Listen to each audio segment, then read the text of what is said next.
तमाम कंपनियां फोकस में रहेंगी क्योंकि इन कंपनियों में बहुत सारे अच्छे और बुरे दोनों अपडेट देखने को मिले हैं। जैसे जायडस लाइफ साइंस ने एक लाइसेंसिंग पैक्ट साइन किया है, जबकि एचडीएफसी लाइफ में भी एक अपडेट है जीएसटी से लेकर जुड़ा हुआ है। आईएचसीएल ने अटैक हुआ है वायरस का। इसके अलावा और भी कई कंपनियां हैं जिनमें कुछ हाइलाइट्स हैं, जैसे वरुण बेवरेज ने अपना ज्वाइंट वेंचर न्यू रेफ्रिजरेशन का शुरू किया है। आरपीपी इंफ्रा का रोड प्रोजेक्ट मिला है और जोटा हेल्थ को 500 करोड़ रुपए फंड रेज का प्लान की खबर है। एनटीपीसी जो है उसका प्लांट बंद हुआ है। योशो इंडस्ट्रीज में लॉन्ग टर्म सप्लाई डील देखने को मिली है। भारत फोर्ज में डिफेंस कॉम्प्लेक्स लैंड खरीदा है। सुमन कैपिटल लिमिटेड में भी जो है नई नियुक्ति हुई है डिप्टी सीईओ की। ऐसी कई सारी कंपनियां हैं जिनमें अपडेट हैं।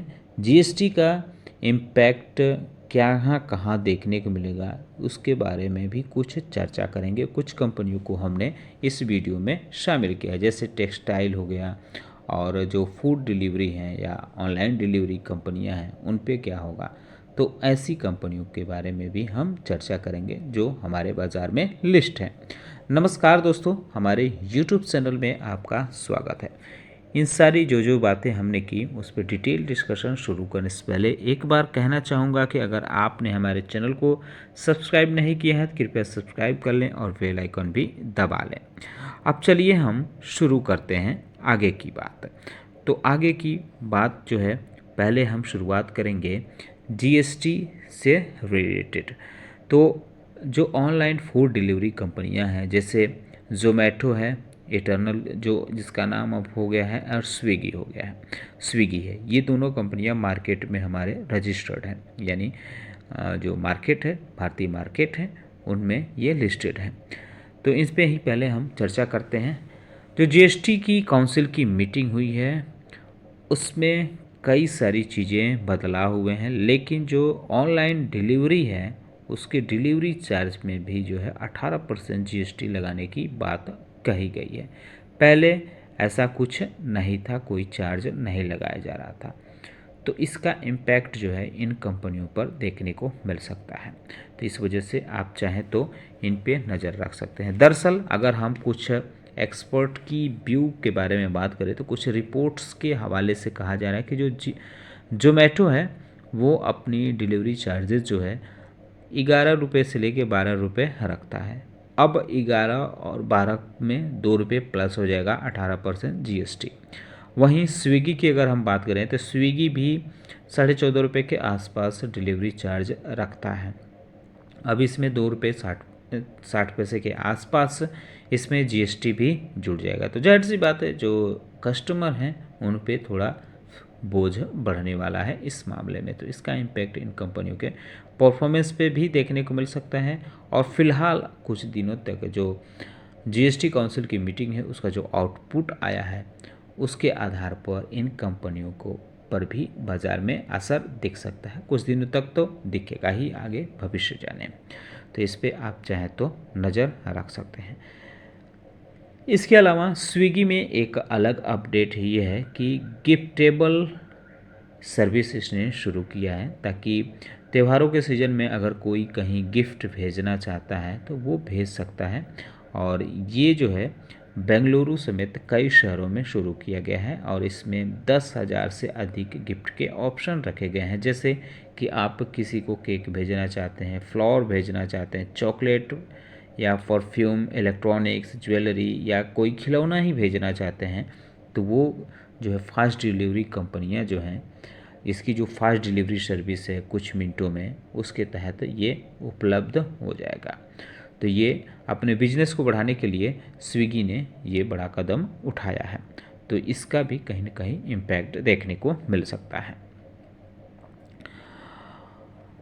इसके अलावा टेक्सटाइल कंपनियों पर भी आप चाहें तो नज़र रख सकते हैं। टेक्सटाइल कंपनियों को जीएसटी दर जो है घटाकर काफ़ी राहत दी गई है। जैसे अभी जो मीटिंग हुई है जीएसटी काउंसिल की, तो उसकी में जो है अब 5% कर दिया गया है। ये टेक्सटाइल कंपनियों से जुड़ी जो भी प्रोडक्ट हैं उन पे जीएसटी 5% कर दिया गया है। हम देखते हैं कि जो इसमें फाइबर था और यार्न था और फैब्रिक था, इसमें 2017 में पहले फाइबर पर 18%, यार्न पर 12% और फैब्रिक पर 5% जीएसटी तय की गई थी। उसके बाद 2021 में जब जीएसटी काउंसिल की मीटिंग हुई है, उसमें डिसीजन हुआ कि 12% फाइबर पे होगा और 12% ही जो है यार्न पे होगा और 12% ही फैब्रिक पे होगा। तो 12% कर दिया गया था। लेकिन दिसंबर 2021 में फिर बैठक हुई थी, और यानी 1 साल बाद, क्योंकि इसके पहले वाली जो बैठक थी वो जनवरी में बैठक हुई थी। तो इसमें क्या हुआ कि 18% फाइबर पे रख दिया गया और 12% यार्न पे, 5% फैब्रिक पे। अब जो है 5-5% इन तीनों पे कर दिया गया है। तो इसका इम्पैक्ट जो है ये देखने को मिल सकता है। तो इस वजह से जो इन्वेस्टर हैं इन कंपनियों में थोड़ा झुकते हुए देखने को मिलेंगे। बाकी भी कई फैक्ट्स होंगे जो इसके लिए महत्वपूर्ण होंगे निवेशकों के अपना मूड और माहौल बनाने में।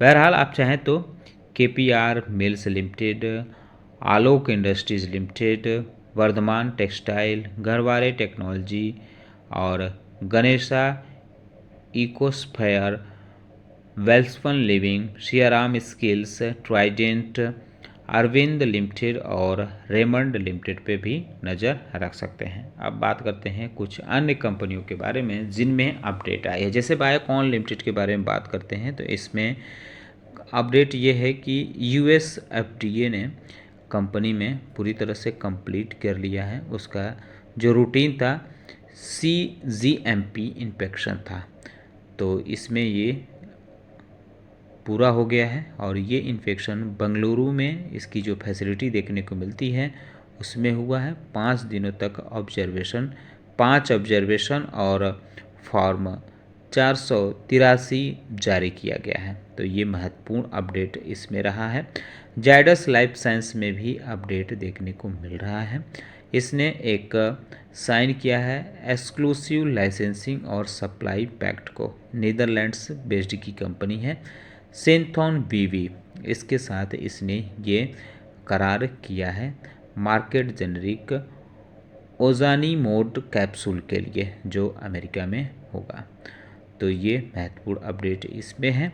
HDFC लाइफ की बात करें तो इंश्योरेंस कंपनी ने कहा है कि उसका जो GST स्ट्रक्चर जो नया जारी हुआ उसको उसने एडॉप्ट कर लिया है, यानी लागू कर दिया है।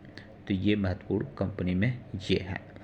इंडियन होटल्स कंपनी लिमिटेड के बारे में बात करें तो टाटा ग्रुप की इस कंपनी ने बताया है कि मालवेयर इंसिडेंट उसके IT सिस्टम्स में देखने को मिला है। हालांकि कंपनी की तरफ से यह भी कहा गया है कि इसका जो है बिजनेस ऑपरेशन पर कोई अफेक्ट नहीं पड़ा है। तो कंपनी जो है वो इस पे आगे का काम कर रही है और सूचना देती रहेगी। वरुण बेवरेज में भी अपडेट है। पेप्सिको के जो ग्लोबल बॉटलिंग पार्टनर यह कंपनी मानी जाती है, इसने एक ज्वाइंट वेंचर शुरू किया है वाइट पीक रेफ्रिजरेशन लिमिटेड के नाम से। ये भारत में इसका ज्वाइंट वेंचर शुरू हुआ है और इसके तहत जो कंपनी है वो मैन्युफैक्चर करेगी VC कूलर और रेफ्रिजरेशन इक्विपमेंट का, और ये हाल ही में शुरू किया गया है जुलाई में। RPP इंफ्रा प्रोजेक्ट्स को 134 करोड़ रुपए से ज़्यादा का ऑर्डर मिला है और ये ऑर्डर MSIDC से मिला है। इसके तहत 2 रोड हैं उनको इम्प्रूव करना है। ये 31 किलोमीटर का है। 12 महीने का ये काम है, तो आप इस पे भी चाहें तो नज़र रख सकते हैं। जोटा हेल्थ केयर लिमिटेड के बारे में बात करें तो कंपनी के बोर्ड की मीटिंग हुई है जिसमें 500 करोड़ रुपए फंड रेज के लिए मंजूरी दे दी गई है। QIP के जरिए ये फंड रेज देखने को मिलेगा। NTPC लिमिटेड के बारे में अगर हम बात करें तो इसका थर्मल पावर स्टेशन स्टेज 1 जो है वो परमानेंटली बंद कर दिया गया है और ये यूपी में देखने को मिलता है। 1 सितंबर से ये बंद किया गया है और इसकी जो टोटल इंस्टॉल्ड कैपेसिटी है वो 82,926 मेगावाट है। तो ये जो भी है ये क्लीनर एनर्जी की वजह से ये सारी चीज़ें हुई हैं। योशो इंडस्ट्रीज़ लिमिटेड के बारे में बात करें तो इसने एक मैन्युफैक्चरर साइन किया है और 15 साल तक यह कंपनी जो है सप्लाई करेगी एक ग्लोबल एमएनसी को।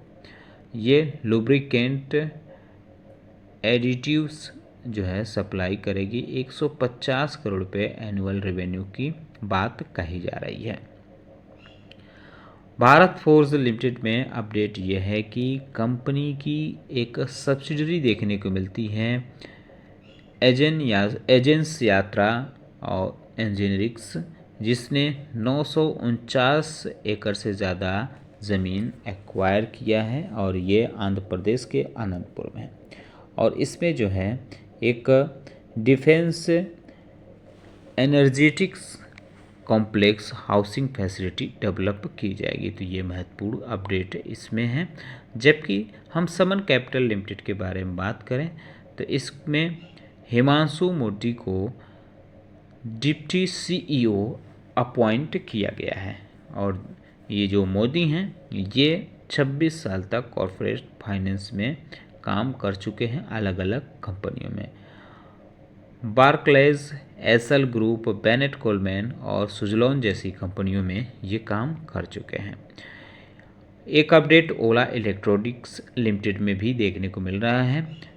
अपडेट ये है कि जापान का जो सॉफ्ट बैंक है उसने अपनी हिस्सेदारी ओला इलेक्ट्रिक मोबिलिटी में बेची है। पहले इस बैंक की ओला इलेक्ट्रिक मोबिलिटी में 17.83% हिस्सेदारी देखने को मिलती थी। अब यह 15.67% हिस्सेदारी आ गई है। तो ये बड़ा अपडेट इसमें आ रहा है। इंडोटेक ट्रांसफॉर्मर्स लिमिटेड के बारे में बात करें तो कंपनी को एक परचेज ऑर्डर मिला है 125 मेगावाट के ये ट्रांसफॉर्मर्स का और ये आडवा क्लीन प्रोजेक्ट के तहत मिला है। तो टोटल ऑर्डर वैल्यू जो है वो 78 करोड़ रुपए से ज़्यादा है। एनएचपीसी लिमिटेड के बारे में बात करें तो मिनिस्ट्री ऑफ पावर ने भूपेंद्र गुप्ता को कंपनी का चेयरमैन और मैनेजिंग डायरेक्टर नियुक्त किया है अगले 5 सालों के लिए और इसके साथ ही संजय कुमार सिंह को डायरेक्टर प्रोजेक्ट नियुक्त किया है।